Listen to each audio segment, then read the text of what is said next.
விஸ்வரூபம் எடுக்கும் அண்ணாமலை விவகாரம். பாஜகவின் முக்கிய புள்ளிகளை ஒருமையில் திட்டிய PL சந்தோஷ். டெல்லிக்கு போன கமலாலயத்தின் உள்குத்து அரசியல் சீக்ரெட். அண்ணாமலை விவகாரத்தில் மோடி, அமித்ஷா எடுத்த முக்கிய முடிவு. தமிழகம் விரையும் பியூஷ் கோயல். வணக்கம் நண்பர்களே.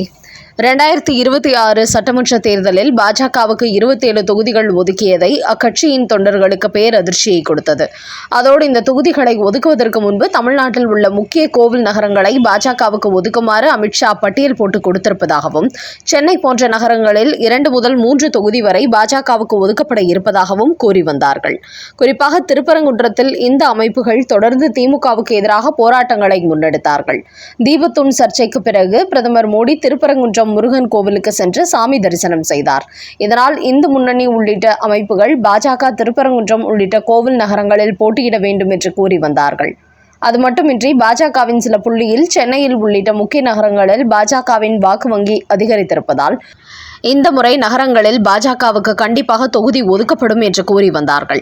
அதற்கேற்ப சென்னையில் கூட பாஜகவுக்கு 3 தொகுதியும், கோவையில் 2 தொகுதியும் ஒதுக்கப்பட இருப்பதாக ஏற்கனவே கூறினார்கள். குறிப்பாக தமிழ்நாட்டில் உள்ள அனைத்து கோவில் நகரங்களிலும் பாஜக தான் களமிறங்குகிறது என்றும் சொன்னார்கள். ஆனால் தொகுதி பட்டியலை வெளியிட்ட போது அனைவருக்குமே அது பேரதிர்ச்சியை கொடுத்தது. ஏற்கனவே சொல்லப்பட்ட முக்கிய தொகுதிகள் எதுவும் பாஜகவுக்கு ஒதுக்கப்படாததால் கடும் சலசலப்பு நிலவியது. குறிப்பாக அண்ணாமலைக்கு கோவையில் தொகுதி ஒதுக்காதது அவரது ஆதரவாளர்கள் மத்தியில் கொந்தளிப்பை அதிகப்படுத்தியது. அப்படி என்றால் என்ன கணக்கில் இந்த தொகுதி பட்டியல் தயார் செய்யப்பட்டது? இதன் பின்னணியில் இருந்தது யார் யார் என்று அனைவருமே கேள்வி எழுப்பினார்கள். அப்போதுதான் எடப்பாடி பழனிசாமி தொகுதி பட்டியல்களை டெல்லிக்கு எடுத்துச் சென்று அமித்ஷாவிடம் காட்டிய போது, சென்னையில் எடப்பாடி பழனிசாமியிடம் அமர்ந்து இந்த தொகுதி பட்டியலை தேர்வு செய்தது எல் முருகன், நயினார் ஆகிய இருவரும் என்பது தெரிய வந்தது. இந்த நிலையில் தான் இவர்கள் 2 பேரும் இந்த விஷயத்தில் உள்குத்து அரசியல் செய்துவிட்டதாக நேற்று கமலாலயத்தில் ஒரு பரபரப்பு செய்தி வெளியாகியுள்ளது.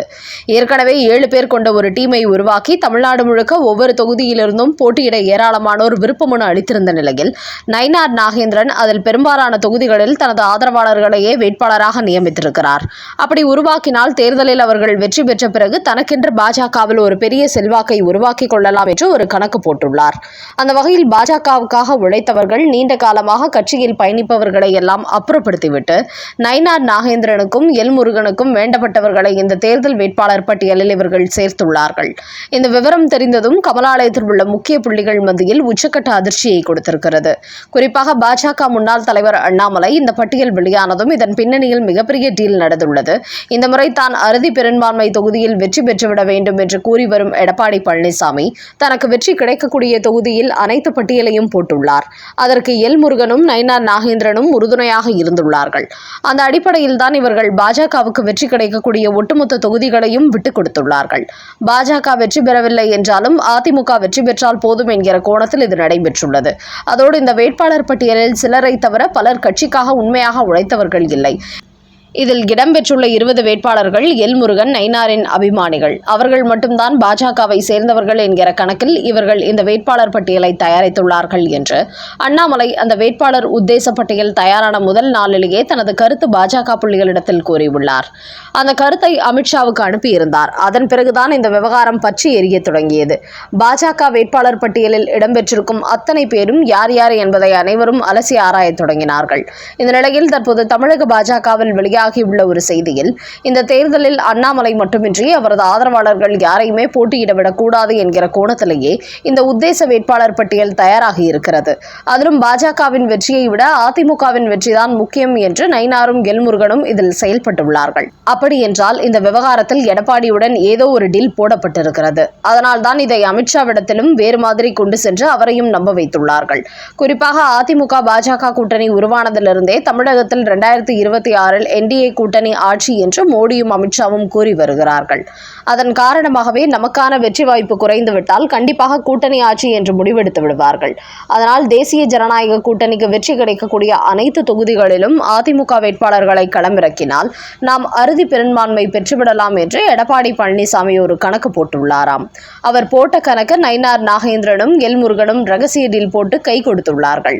அந்த அளவுக்கு தங்களது சொந்த கட்சி படுதோல்வி அடைந்தாலும் கூட எடப்பாடி பழனிசாமி பழனிசாமி வெற்றி பெற்றாலே போதும் என்கிற நோக்கத்தில் இவர்கள் செயல்பட்டிருப்பது தற்போது பாஜக வட்டாரங்களில் வெளியாகி பெரும் பரபரப்பை ஏற்படுத்தி வருகிறது.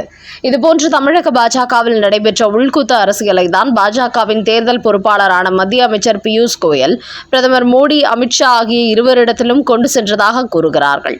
முக்கியமாக முன்னாள் தலைவர் அண்ணாமலைக்கு எதிராக தேர்தல் பட்டியல் உருவாக்கப்பட்டு இருப்பதையும், பாஜகவுக்கு வாக்கு வங்கி உள்ள தொகுதிகள் அதிமுக பக்கம் திட்டமிட்டு திருப்பிவிட்டிருப்பதாக பாஜகவில் வெளியாகி வரும் குற்றச்சாட்டுகள் குறித்து அவர்களிடத்தில் ஆலோசித்திருப்பதாக தமிழக பாஜக வட்டாரங்களில் கூறுகிறார்கள். அந்த வகையில் நேற்று பிரதமர் மோடி, அமித்ஷா ஆகிய இருவரிடத்திலும் தமிழக பாஜகவின் இறுதி வேட்பாளர் பட்டியலை கொடுத்து ஆலோசித்துள்ள மத்திய அமைச்சர் பியூஷ் கோயல் இன்று தமிழகம் வருகிறார். அதனால் இன்றோ நாளையோ தமிழக பாஜகவின் வேட்பாளர் பட்டியல் அறிவிக்கப்பட்டுவிடும் என்பது தெரிய வந்திருக்கிறது. குறிப்பாக அண்ணாமலை இந்த தேர்தலில் நான் போட்டியிடவில்லை என்று கூறி வரும் நிலையில் டெல்லி பாஜகவோ அவரை கண்டிப்பாக போட்டியிடுமாறு கூறியுள்ளார்களாம். அதனால் அண்ணாமலையின் கோரிக்கையை ஏற்று கூடுமானவரை அவர் எதிர்பார்க்கிற கொங்கு மண்டலத்தில் அவருக்கு தொகுதி ஒதுக்கப்பட்டிருக்கும் என்று நேற்று பாஜகவில் உள்ள சில முக்கிய புள்ளிகள் கூறினார்கள். அதனால் அண்ணாமலை இந்த தேர்தலில் போட்டியிடுவதற்கான வாய்ப்பு அதிகரித்திருப்பதாகவே தெரிய வந்துள்ளது.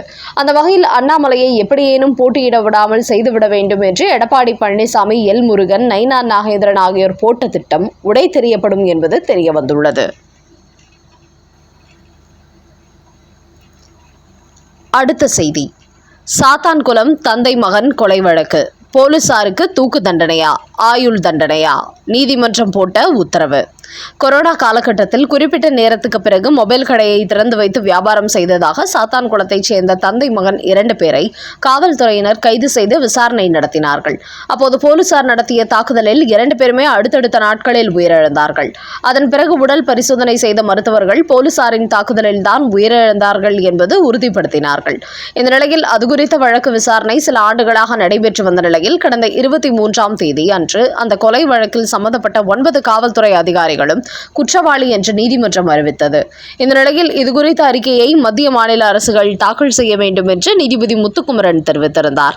இந்த வழக்கு மார்ச் 30ஆம் தேதி நேற்று மீண்டும் விசாரணைக்கு வந்தபோது சிபிஐ தரப்பில் அறிக்கை தாக்கல் செய்யப்படாததால் நீதிபதி கடும் கோபத்துக்கு ஆளாகியுள்ளார். இந்த சாத்தான்குளம் வழக்கு மிக முக்கியமானது. அதனால் எந்த ஒரு கருத்தாக இருந்தாலும் அதை மனுவாக நீங்கள் நீதிமன்றத்தில் பதிவு செய்யுங்கள். உங்களுக்கு 2 நாள் அவகாசம் கொடுக்கிறேன் என்று சிபிஐக்கு நீதிபதி உத்தரவிட்டுள்ளார். அதோடு நீங்கள் கொடுக்கும் அறிக்கையை பொறுத்துதான் இந்த 9 பேருக்கும் தூக்கு தண்டனையா, ஆயுள் தண்டனையா என்பதை முடிவெடுக்க வேண்டும் என்று கூறியுள்ள நீதிபதி இந்த வழக்கை ஏப்ரல் 2ஆம் தேதிக்கு ஒத்திவைத்துள்ளார். அதனால் அன்றைய தினம் சாத்தான்குளத்தைச் சேர்ந்த அப்பா மகன் 2 பேரையும் அடித்து படுகொலை செய்து 9 காவல்துறையினருக்கும் எப்படிப்பட்ட தண்டனை கிடைக்கப் போகிறது என்பது உறுதியாகிவிடும்.